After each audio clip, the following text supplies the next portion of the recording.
सपने कहाँ पे जाते हैं, तंग दस्ती जो घेर ले अमजद, फिर ये अपने कहाँ पे जाते हैं। क्या बात है। दोबारा एक बार दोबारा मुकर्रर एक बार दोबारा। आँख मर जाए तो बता मुर्शिद, फिर ये सपने कहाँ पे जाते हैं, तंग दस्ती जो घेर ले अमजद, फिर ये अपने कहाँ पे जाते हैं। वाह वाह वाह वाह, कमाल है जी कमाल। कि सानू इकट्ठे बैठन का मौका फराहम किया उन्होंने।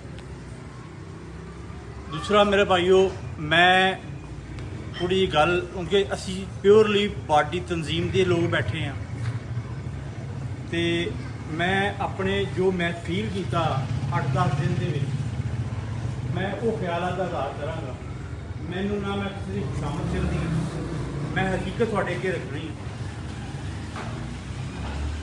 असी एक फेज तय किया कि असी एक पार्टी सर्कल दे विच आ गए, एक तंजीम दे उहदे च आ गए।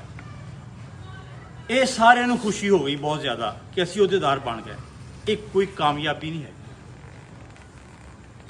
मैं मदद नाल गल कहांगा, ये तुसी लोग इहनूं कोई कामयाबी ना समझो। साडी कामयाबी उदों होनी आ जदों असी इस शहर दे विचों हकीकी तौर पर PTI की लीडरशिप डिकलेयर करावां। ओदे वास्ते अगर की लगन तुम रखो, जीत की लगन, जीत की लगन, जीत की लगन तुम।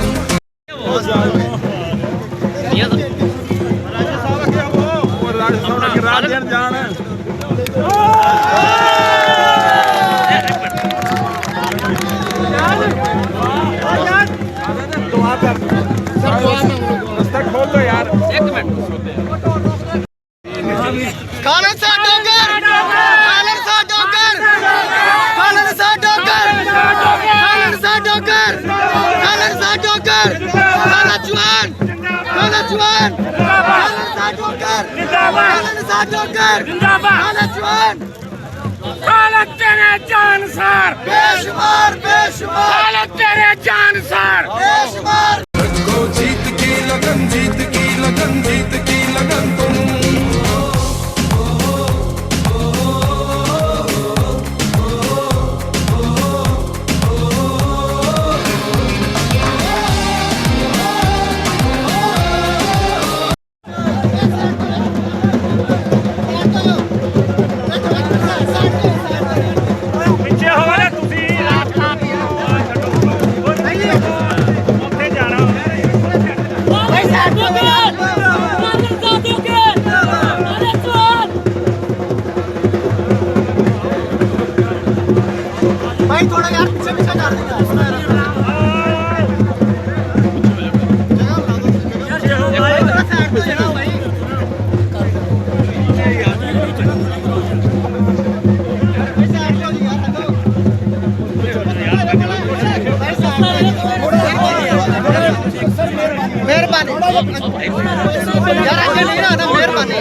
मेरी पार्टी को कितना फायदा होना, मेरी पार्टी को की नुकसान हो।